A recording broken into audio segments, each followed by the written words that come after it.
Hello friends, जय श्री कृष्णा। कैसे हैं आप लोग? उम्मीद करती हूँ आप सब लोग अच्छे होंगे और आपकी स्टडी भी अच्छी चल रही होगी। तो फ्रेंड्स, अभी मैं क्लास ले रही हूँ ज्योग्राफी की। और अगर आप मेरे चैनल पर नए हो तो प्लीज़ मेरे चैनल को पहले सब्सक्राइब करें, उसके बाद हम अपना वीडियो को आगे बढ़ाते हैं। और जो भी आपके डाउट्स होते हैं, आपकी प्रिपरेशन को लेके जो भी प्रॉब्लम्स आ रही हैं, वो आप मुझसे शेयर कर सकते हैं। ज़्यादातर मैं देख रही हूँ सबसे ज़्यादा नोट्स बनाने में प्रॉब्लम होती है, और इस प्रॉब्लम का तो एक ही सलूशन है मेरे पास, जो मैंने खुद भी ट्राई किया था। स्टार्टिंग में मुझे भी बहुत ज़्यादा मुश्किल लगता था कि नोट्स कैसे बनाएं और हम किस तरीके से ये ढूंढें कि क्या इम्पोर्टेंट फैक्ट है और क्या नोट डाउन करें क्या नहीं करें। क्योंकि जब हम एनसीईआरटी रीड करते हैं ना, ये मैं सबकी बता रही हूँ, तो हम लोगों को ये लगता है कि सारा कुछ इम्पोर्टेंट होगा, लेकिन ऐसा कुछ भी नहीं है।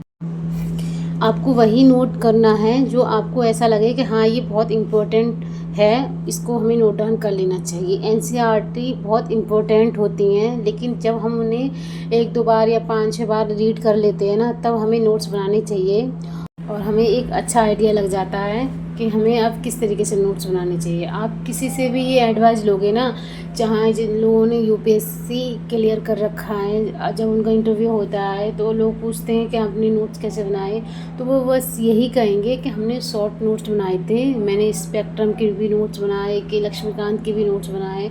तो वो लोग क्यों बनाते हैं, आप खुद सोचो। वो खुद से नोट्स इसलिए बनाते हैं ताकि उन्हें पता चले कि एग्ज़ामिनर पूछता क्या है और हमें कैसे लिखना चाहिए। तो ये सारी चीज़ें अगर आप सोचोगे ना, देखो, एनसीईआरटी पढ़ते टाइम सिर्फ आपको रीड नहीं करनी होती है, जहाँ भी आपको लगे कि हाँ ये ज़रूरी है तो उसे हाईलाइट कर लो और फिर आप फ्री माइंड होके नोट्स बनाओ, तो आपके एक अच्छे से नोट्स बनेंगे। अगर आप मेरी तरह सेल्फ स्टडी करते हैं, देखो थोड़ी प्रॉब्लम तो होती है सेल्फ स्टडी में, कोई हमें गाइड करने वाला नहीं होता है। जितना होता है हम यूट्यूब से गाइड हो जाते हैं। जो बहुत सारे ऐसे टीचर हैं जो फ्री में अपनी जीएस की क्लासें चला रहे हैं, सीसेट की क्लासें चला रहे हैं, तो उन लोग से हमें बहुत हेल्प मिलती है। मैं अपनी बता रही हूँ, मेरी यूपीएससी की आधी जर्नी स्टार्ट हुई है ना, वो यूट्यूब से हुई है। यूट्यूब ये नहीं है कि अगर आप के पास फ़ोन है तो उसे हम गलत तरीके से यूज़ करें।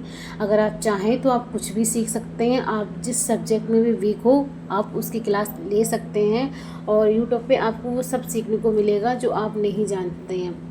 देखो, बहुत सारे लोगों का ये होता है कि उन्हें मैथ नहीं आता है या इंग्लिश नहीं आती, और भी जैसे बहुत सारी चीज़ें होती हैं नहीं आ रही है समझ में, तो आप यूट्यूब से क्लासें लो और देखो। एक बार नहीं आएगी, 2 बार नहीं आएगी, लेकिन कब तक नहीं आएगी, कोशिश करने से हम सब कुछ सीख सकते हैं। और बहुत सारे एस्पिरेंट अभी थोड़ा टेंशन में इसलिए हैं क्योंकि टाइम बहुत जल्दी निकल रहा है। टाइम तो अपने अकॉर्डिंग ही जा रहा है, लेकिन हम लोगों को जल्दी लग रहा है कि अभी ये मंथ स्टार्ट हुआ था और इतनी जल्दी ख़त्म हो गया। तो ये सबकी प्रॉब्लम है। जो भी यूपीएससी की तैयारी कर रहे हैं या और एग्ज़ाम की तैयारी कर रहे हैं, उन्हें पता नहीं चलता कितना टाइम कब निकल गया, क्योंकि उनका आधे से ज़्यादा समय उनकी पढ़ाई, उनकी किताबों के साथ उनका निकल जाता है, तो उन्हें नहीं मालूम पड़ता है क्या है क्या नहीं है।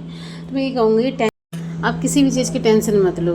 देखो, लाइफ में ना अगर कोई प्रॉब्लम आए तो उसे अपने माइंड में बिठा के नहीं रखना है आपको कि हाँ भाई ये दिक्कत है, हमें इससे कैसे बाहर निकले, या हमें ये समझ में नहीं आ रहा है तो हमारा क्वालिफाई कैसे होगा एग्ज़ाम।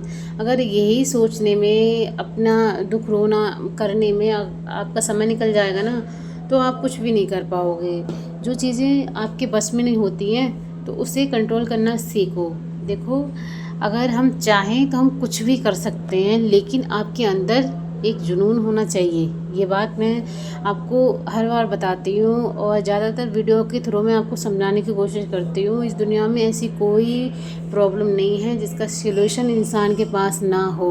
बहुत सारे लोग इसको अपनी किस्मत मान के बैठ जाते हैं, और कुछ लोग सोचते हैं कि क्यों ना हम इसका हल निकालें, क्या इसका सलूशन निकलेगा, तो हमें इसका सलूशन निकालना चाहिए। सोचने की जगह अपने दिमाग का यूज़ करो। आप सोचो कि यहाँ से हमें कैसे निकलना है। आप यकीन नहीं करोगे, जब भी मुझे टाइम मिलता है तो मैं अपना टाइम बस ये सीखने में लगाती हूँ कि इंसान की लाइफ में कैसे कैसे प्रॉब्लम आती है। मैं इंटरव्यू वगैरह की वीडियो देखती रहती हूँ, तो मुझे समझ में आता है कि हर किसी की लाइफ में प्रॉब्लम होती है। कोई भी इंसान इतनी जल्दी अपना करियर नहीं बना सकता। और फॉर एग्ज़ाम्पल आपने वो वीडियो देखी होगी, वीडियो नहीं, नैन्सी त्यागी की मैं बात कर रही हूँ। तो उसकी लाइफ कैसी थी और अब वो अपनी लाइफ में कितनी खुश है। उसकी फैमिली में जो भी प्रॉब्लम थी, फाइनेंसिस प्रॉब्लम थी, उसकी माँ काम करती थी तो उसे कितनी टेंशन होती थी। मैं ये सोचती हूँ हर एक बच्चे का, लड़का हो या लड़की, अपने माँ बाप के लिए इतना ही प्यार होना चाहिए। अगर हम अपने माँ बाप को, अपनी फैमिली को माइंड में लेके पढ़ाई करेंगे ना, तो हम कभी भी डिमोटिवेट हो ही नहीं सकते। आप पता है क्या है, पढ़ाई से ज़्यादा इम्पोर्टेंस आपके लिए ये हो जाता है कि सामने वाले इंसान ने मुझे ये कहा था या उसने इस चीज़ का रिस्पॉन्स नहीं दिया था। आधे से ज़्यादा लोगों की लाइफ का जो समय है ना, वो इसी चीज़ में बर्बाद है। मैं ये कहूँगी जो हो गया है उसे मूव ऑन करो, बस आगे बढ़ती रहो। अगर आप अपनी लाइफ का आधे से ज़्यादा समय अपने पास्ट को सोचने में निकाल दोगे ना, तो प्रेजेंट टाइम में आप कुछ भी नहीं कर पाओगे ना। फ्यूचर आपका तो बर्बाद है ही। फिर जो लोग ओवर थिंकिंग करते हैं ना, वो कुछ नहीं कर सकते। उन्हें छोटी छोटी बातों का बुरा लग जाता है, छोटी छोटी चीज़ों को वो माइंड कर लेते हैं, सोचने लगते हैं कि हमें क्या करना चाहिए, क्या नहीं करना चाहिए। बस उन्हें गुस्सा आने लगता है। इंसान का जो दिमाग होता है ना, कहते हैं कि दिमाग को जितना हम घिसते हैं, जितना हम दिमाग लगाते हैं किसी भी चीज़ में, उतना ही हमारा दिमाग तेज़ होता है। लेकिन आप ऐसी चीज़ों में, छोटी छोटी चीज़ों में अपना दिमाग ओवर थिंकिंग में अपना वेस्ट कर दोगे सारी एनर्जी, तो मैं कहूँगी पढ़ाई कब करोगे। हमारे शरीर में जितनी भी एनर्जी होती है, अगर आप ओवर थिंकिंग में निकाल दोगे तो आपको देखो डिप्रेशन की प्रॉब्लम हो सकती है, आप प्रॉब्लम में आ सकते हैं, आपको बीमारी भी कोई बन सकती है। मैं ये कहूँगी ऐसा कभी किसी के साथ ना हो। इसलिए जो हो रहा है ना, अगर आपके कंट्रोल में नहीं है, अगर 4 लोग आपके बारे में कुछ कह रहे हैं, तो मैं ये कहूँ कहने दो, क्योंकि वो उनकी थॉट हैं। हम किसी की सोच नहीं बदल सकते। हम सिर्फ खुद को बदल सकते हैं, खुद के हालात बदल सकते हैं, खुद की किस्मत बदल सकते हैं। और वो तभी पॉसिबल हो सकता है जब हम मेहनत करेंगे। मेहनत करोगे ना, देखो कामयाब इंसान का कोई टाइटल, कोई पास्ट, ये सारी चीज़ें नहीं पूछते हैं। वो ये पूछता है कि ये एसडीएम बना है, आईएएस बना है, जो भी बना है ना, तो लोग फिर उसके बारे में इतना सोचते नहीं हैं कि हाँ तुम पहले क्या थे और अब क्या हो। तो मैं ये कहूँगी आपके पास्ट में जो भी हुआ है उसे भूल जाओ, बस आगे बढ़ो और मेहनत करो। इतनी मेहनत करो जो लोगों की सोच है ना आपके लिए, वो सोच बदल जाए आपके लिए कि हाँ मैं इस इंसान को इतना घटिया समझता था, ये तो बहुत ही तेज़ निकला और मुझे तो उम्मीद भी नहीं थी इसने ये कर दिया। तो आपको इस काबिल बनना है और अपनी फैमिली की लाइफ चेंज करनी है। तो फ्रेंड्स, ये था मेरा आज का ब्लॉग। अगर आपको मेरा ब्लॉग अच्छा लगा हो तो प्लीज़ मेरे वीडियो को लाइक करें, चैनल को सब्सक्राइब करें। Take care, bye bye.